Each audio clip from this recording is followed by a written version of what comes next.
Well, hello everyone. I am so delighted to have Angela Hunt on our podcast and in our gathering today. It's a great honor to meet you and to get to talk to you. This Angela is just about as prolific a writer as they come. On her website, she is listed 165 books in multiple genres and um, before we got on this call, she told me she has page quotas to meet every day, which I think attributes to your success. But we're just really grateful for your time to come and talk to us as fellow writers today, Angela. Welcome. Thank you very much. And I enjoy this. So thanks for having me. Yeah, well, we're a writing group and we like to talk about all things related to the art and heart of writing. So you can speak to that, I'm sure, better than most. Could you tell us a little bit about your writing journey? Like, how did you get started? I saw on your website you didn't set out to become a writer, but clearly you've become one. So tell us a little bit about that. I'll try to make this short. Um, growing up, I always liked to read, and I'm an introvert by nature, and always loved English and was in we did our classes in high school, like the kids who were really good at English were in a class, etc. So I was always in a good English class, but I was never, my teacher would hold up papers that she really liked and would read them aloud to the class, and she never read mine. So I really didn't think I was any better than anybody else. But because my grandmother was a singer and my mother was a singer, I did inherit the family vocal cords. And so everybody said, well, you have to be a singer. You have to use that voice for the Lord or he will take it away. And I was like, ah. And so when I was 18, I did audition for this national singing group that traveled all around and sang and recorded albums and everything. And I did a year with them and loved it. But when it came time to come off the road, my director said, what do you want to do when you come off? And I said, well, I guess I'll go back to college and finish my music degree and then maybe teach. Because I had learned in that 1 year on the road, we did like 500 concerts and I got nodes on my vocal cords and it's hard. And plus I wanted a family and to be able to sleep in the same bed every night. And so I guess I'll switch to, be a teacher, he said. And backstory for a minute. One point in the March of that year, we got stuck in a blizzard in northeastern Colorado. And our director wasn't with us, but it was almost like Survivor. We were literally on the side of the road in the highway, and we were praying, and these bright lights came toward us, and I thought, oh, an angel, but it was a snowplow driver. And he said, there's a house out there. And he pointed out into the pitch black darkness. And he said, I know, let's go see if they'll take us in. So they took in the 13 of us and the snowplow driver.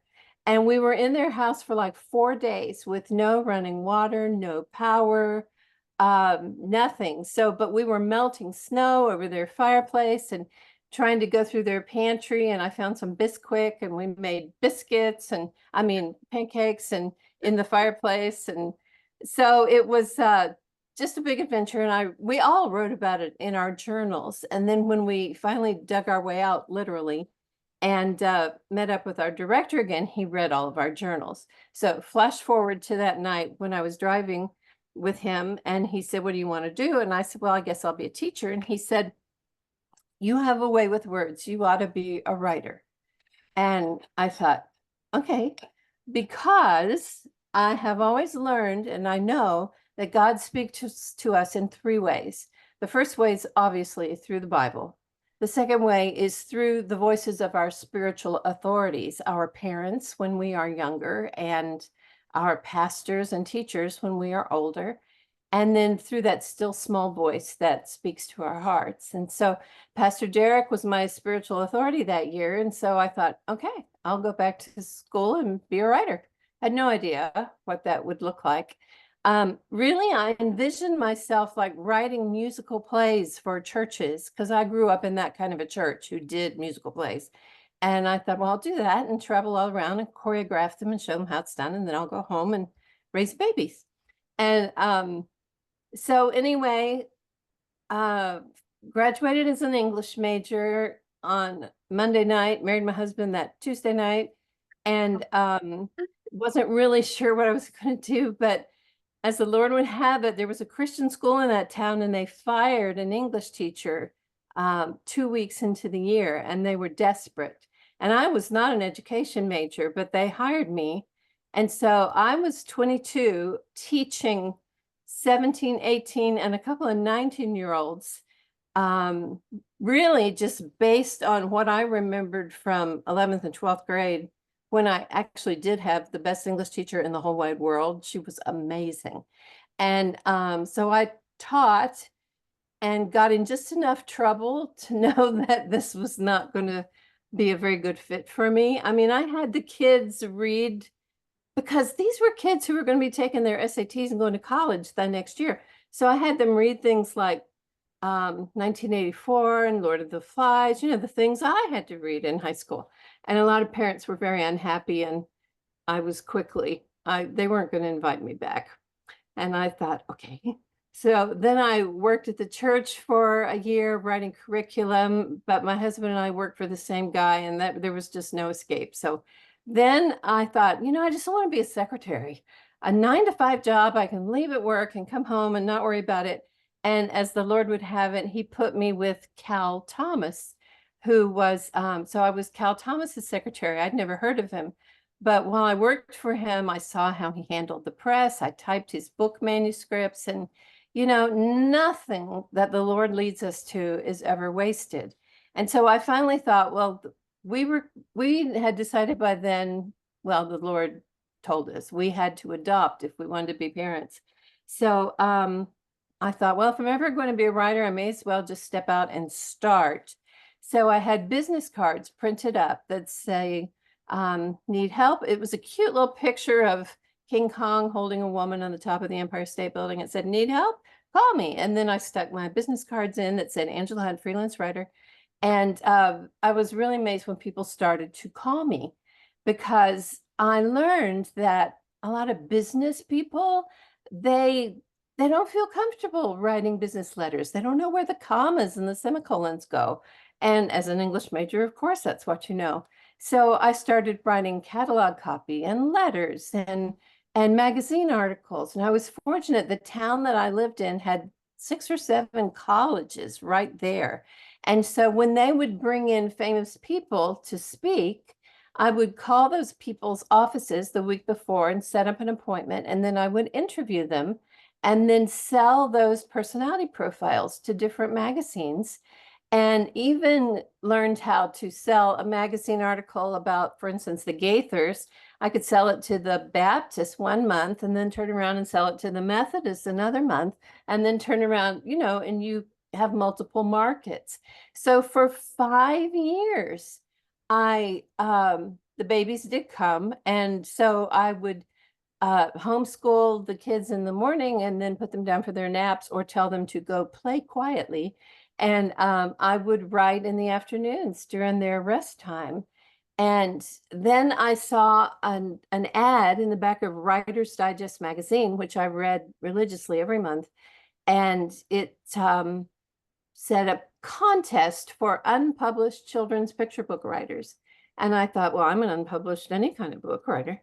So I went to the library and got a book on how to write children's picture books.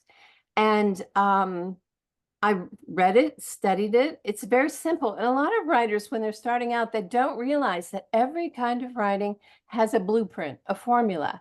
And if you don't follow the formula, nobody's going to buy what you're writing. So picture books have 32 pages. They're usually less than 1,000 words. If it's got pictures, you don't need a lot of adjectives because the pictures do the describing, all that sort of thing. So I wrote up a story in about 20 minutes, and long story short, sent it in. And about 2 months later, I got a phone call, and it won first place, which was publication. Oh, And that's I wonderful. finally, it was really this, I'm really abridging the story, but it ended up that they got like 500 entries and narrowed it down to like finally 25. And then they narrowed it down to 10. Then they narrowed it down to 2. And they let a 9-year-old boy pick the winner. And he picked our book, which was the girliest book you have ever seen in your life. So when I say our, I had to find an artist too, and I don't draw. So a girlfriend had done 3 sketches and she was really good. So anyway, so suddenly I was writing books. So I wrote children's picture books for a while. And then my husband is a middle school youth pastor. And I thought, well, these kids, I read Nancy Drew as a kid. So I started writing some mysteries for that age group and sold those, and some nonfiction, because I looked at what our kids needed. Like 75% of our kids in middle school were from divorced families. So I wrote a book called, Keeping Your Life Together When Your Parents Pull Apart, things like that. So after writing, I don't know, 30 or 40 kids books, one of my editors said, well, why don't you try adult novels? And I went, okay. So I said, what do you want? He said, well, historicals are selling. I went, okay. So what time period? And he said, well, the Taneys have this era sewn up, and Gilbert Morris has this era sewn up. And I said, how about medieval times? Nobody's writing that. And he said, that's right, go for it. And I then learned that there's a reason why nobody's writing about that time. It's very dark. And anyway, so before I knew it, I was just writing, consistently. But the lesson I would have people take away from that, if there is one, is that a lot of people set out to write a novel. And that's like saying, I'm going to learn to jump, and tomorrow I'm going to jump to the moon. It's not that simple. You have to learn. So all those years when I was writing all those feature articles and personality profiles for magazines, I was not only learning how to write, but I was making a name, however small, in the industry. And the name Angela Hunt just came to mean, maybe I wasn't the best writer in the world, but I always met my deadlines and I was consistent. I sent a query letter to my favorite magazines every month, so they knew to expect something from me. So it's more like just saying, I'm going to be a professional writer. Instead of aiming for a novel right off the top, it's about, I'm going to be a writer. I don't really care what I'm going to write, as long as it honors God and it's within my capabilities. And because you're going to grow and you're going to learn and you're going to expand your horizons. And recently I've started a Substack. And Carrie, I saw you just signed up for the year subscription. Oh, bless you. Thank you. But it's really geared toward people who want to be professional writers. Because I've noticed a lot of people on Substack, they're just in love with writing for writing's sake. And to me, what's the point of that? I mean, it's like, I don't know what it's like. It just feels like it's not going anywhere. But I've always been about, you get your writing out there, you help support your family. That's one reason why I knew I was always going to be a working wife, because my husband was a youth pastor and they're always at the bottom of the salary totem pole. I mean, That's I'm right. just realistic. And I thought, okay, I'm going to have to help pay the bills. So I want my writing to earn something. I mean, I'm not Jerry Jenkins, because I never wrote Left Behind or anything even close, but I Well, write. you've certainly made your way. That I love your story, and I love how you you're such a storyteller, even in telling your story, and the example you gave of being stuck in the snow. And like, I think that all of those events, like you said, God wastes nothing, and all of those things were pointing you towards this thing, even when it was starting out doing some copywriting work, working for other people, and being affirmed in your gift. And yes, I think that a journey is the right word for what you just described. It is, but you set out to be something, and the Lord kind of directed your steps. So I think that's fascinating. From what I have gathered of your work, It seems like your passion really lies in this historical fiction realm. You've written so much about that. And I mean, that must have been a transition from going from children's books to historical fiction. And um, tell us a little bit about like how did you switch those genres? And that must have required a ton of research and gathering of material to write so prolifically about the Dark Ages, which, like you said, was very dark. Oh, yes. Um, well, let me just preface this by saying that I think I've written as much contemporary adult fiction as I have historical. It's just that when you land with a publisher, they want you to write the same in the same genre all the time because you develop a readership in that genre and they don't want you all over the place. I remember when John Grisham wanted to write something other than legal thrillers, and because he had made such a success of his legal thrillers, then his publisher let him write A Painted House, which was kind of a literary coming of age story. It did not sell nearly as well as his legal Mm, thrillers, but because he'd really earned a place in the industry, they let him do it. And then he went back to writing legal thrillers. And mm, so, you know, a publisher invests in you. So right now I am writing mostly for Bethany House, and it's mostly historical fiction, which I do love. I mean, when I think about the books I read as a kid, the ones I loved the most were Gone with the Wind, historical, The Nun Story, which was probably contemporary when it was written. It's set in World War II, but it was historical by the time I read it. And I think it's my favorite novel of all time. And Jane Eyre, that was one of my favorites. Little Women, one of my favorites. And so they were all historical. But yes, there is a lot of research to be done, but it's not as daunting as you think because you do the big picture first. You learn about the time, the government, society, the culture. And then I start writing my first draft. And if I come to some detail I don't know, they sat down to eat at King George's table, which was laden with, and then I put brackets and say, figure out what they would have eaten, end bracket, yeah. and keep going. Because in your first draft, the important thing is getting the story down, not fretting over or stopping to look up what they were eating or wearing or singing or whatever. And then in the second draft and subsequent drafts, I search for those brackets and then fill in those details and things.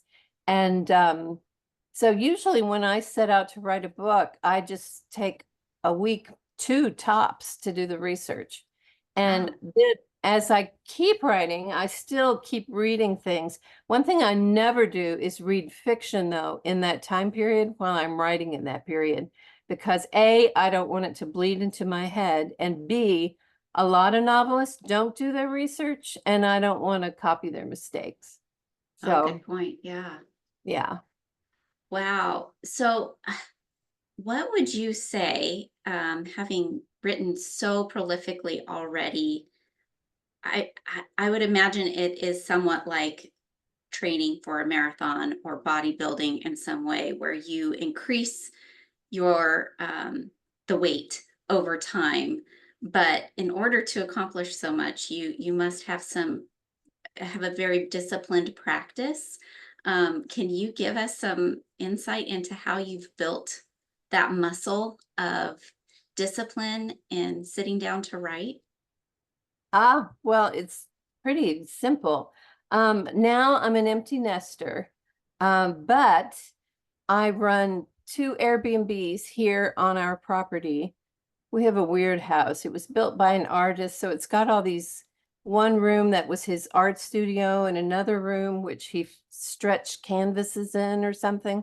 And the one room was going to be my photography studio, but I told you the neighbors all got together and said I couldn't be a photographer here. So so I turned that into an Airbnb and I turned the canvas room into an Airbnb. So really, from the time I get up until lunch is either scrubbing somebody's toilets or changing linens or out in our front yard looks like a Florida botanical gardens, especially in the rainy season. I mean, there's animals swinging from trees and palms, and I don't know if you can see out my windows, but see how thick that Yeah, vegetation is? I can see That's that. pretty much what my whole front yard looks like. There are paths through it though. So I have to go through and make sure the paths stay paths. And so anyway, the mornings are spent just doing life stuff. And then I sit down and write from after lunch until I get finished. But this is part of the secret of my discipline, as you called it. All right, the first draft is, like I said, get the story down. So I just sit down and write, and I give myself a word quota for every day. And every writer knows how much they can produce just writing, not stopping, not editing, not fretting, just let it come out. So I used to aim for 5,000 words a day. Wow. But now that I have grandkids and I've got Airbnbs, and there's a lot more on my plate now that I'm older. There's something wrong with that Yeah, picture. that seems in But reverse. yeah, anyway, now I aim for 3,000 words a day. And so every day I sit down, and for every draft, I do 5 drafts. And so for every draft, I print out a blank calendar. And this is July, which is practically gone. And so I would put on this day 1 through 3,000, then 3,001 through 6,000, literally write down my assignment for the day. And when I first start looking at it, I mark through the days that I can't work at all. On the days I have to clean that upstairs Airbnb, it takes me 6 hours. There's no way I can work that day. I always take a Sabbath, never work on Saturday, frequently work on Sundays. So anyway, I just give myself this and a couple of days for when life happens. And then after that first draft is done, I print it out. And because then I have a copy, because the minute I start to edit it, the pagination is going to change, right? So you can't just say, oh, I'm going to do the first 15 pages, because tomorrow those pages numbers aren't going to be the same. So I print it out and I say, okay, tomorrow, draft 2, I'm going to edit page 1 through 15 or whatever. And then I go through them. And really, the second draft is about filling in all the gaps, because I think, oh, I've got to do this. And oh, am I remembering? Are all my plot points here? And am I putting description everywhere? And do I need another character here to explain this or that or the other? So the second draft is really about completing the first draft. And my first draft usually clocks in at about 35 to 40,000 words. By the time I'm finished with the second draft, it might be 50,000 words. And so this book I'm working on right this minute is about Sarah. And right now I'm at 70,000 words. And I'm going through and adding mood music and sensory details. And, those little things. There's no way you can remember everything in a first draft. And then in the second draft, I will capitalize all my weasel words. I'm sorry, fourth draft. And so smiled, nodded, brows. I'm into eyebrow calisthenics. I have brows moving all over the place. So I search for the word and then replace it in all capital letters. And then I just look at the page. And if I have brows dancing all over the page, I whack them all but one. And same thing for all my pet phrases. My people are always biting their lips and drawing a deep breath. All over the place, it says that. So search for those, get rid of them, 1 per page maximum. And then the fourth draft is also the draft where I listen to the story. I will highlight a scene, let the computer read it to me, and then with this in my hand, I mark anything that clanks upon my ear. Using a character's name in a weird place, which, people don't do that in real life, but we tend to do it on the page. She stared at him as he went down the stairs. Ugh, it sounds awful, but they're 2 different words. So I might not have realized that when I was writing it. So I mark it. And then after I've listened to that scene, I go back and then make changes in my text and then move on to the next scene. So I work through the whole book listening to every scene to make sure that the words flow, that the rhythms are varied, short sentences with long sentences and all mixed together and all that sort of thing. And then the fifth draft, I usually just divide the book into like 3 sections, or if I have a whole week, I might do 5 sections and just listen to it all in one sitting and make changes in the text. And then I go back and enter those. And at that point, I send it to my editor, hand it in. And because she's going to catch things that I missed. My friend Al Gansky, he's a novelist too, but he says if a book is 99.9% perfect and it's 100,000 word book, there will still be 100 mistakes. So I always think, yeah, he's probably right. And that Reality doesn't check. yeah, and those are like the noticeable mistakes. It doesn't count things like, oh, I forgot to do this, that, or the other thing. So yeah, there's always room for editing. So I do that through 5 drafts. I wrote one of my little writing books. I don't have any of them at arm's reach, but one called The Art of Revision, where I break it down really in detail. But I it love helps. hearing that process. I think that is really, really helpful. And I think that it can be applied to all, whether you're a fiction writer or nonfiction writer. Oh, I tend to absolutely. get so paralyzed by details, and I tend to reread a first paragraph, make sure it flows into a second paragraph. And what I hear you saying is just right. Come back later with that fine tooth comb and smooth it out. So Carrie asked, how do you listen to your books? Do you have Oh, a software that you use? well, if you have an Apple computer, it does it automatically. It's built in. And if you have what's the other one? Microsoft, Windows? Yeah. Windows, Dell, whatever. Um, I think they have, it's under the accessibility settings. So it usually requires you to highlight the text, and then it might tell you to set up a couple of keys like Alt G or Alt S for speak or something, but you set it up on your computer, and then when you click that, it will read it to you. They've done it now. It's built into all the computers now, I think, for like blind people or deaf people. So it's probably in your system. You just have to figure it out. Yeah, it helps so much to hear it because you hear new things versus reading it, right? Absolutely. And Yeah. I also like to turn my manuscript into a PDF. So it's laid out like an actual typeset book. I print it 2 pages to a sheet like this. Because when I look at it like a book, I see things that I Mm, don't see yeah. like this. I Yeah. can't explain why, but I do. My eye will find things 100 times faster when it looks like a book as opposed to when it looks like this. Yeah. Well, and for those who are listening or watching to this replay, Angela has a ton of writer help books about revising, like she mentioned earlier, and plot, and all the various components and parts of writing. So I encourage you to check that out.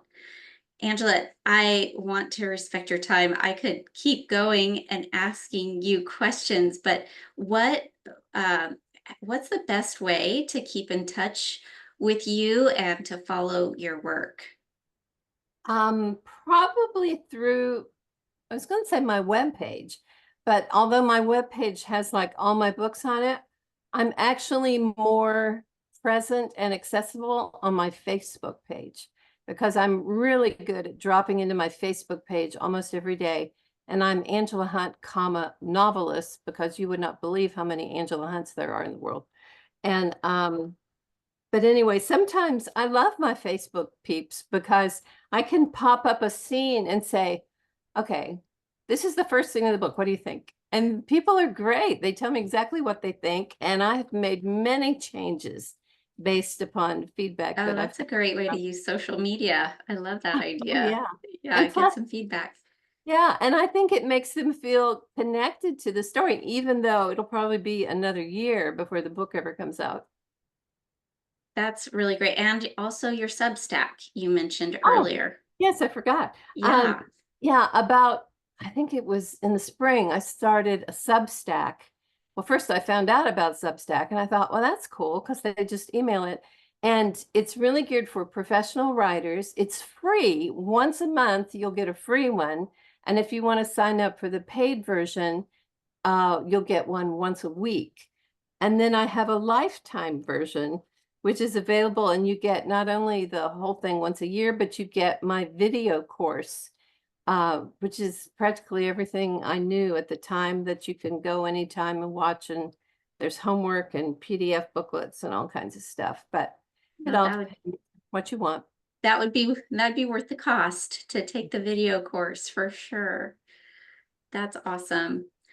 Well, thank you so much. I will put all of those links in our show notes, and when this podcast airs, be sure to include those. And I know that we're all really grateful for your time and are inspired by the breadth of your work and the way in which you're living out real life. I loved hearing how you spend time cleaning toilets in the morning, and that makes you even more relatable.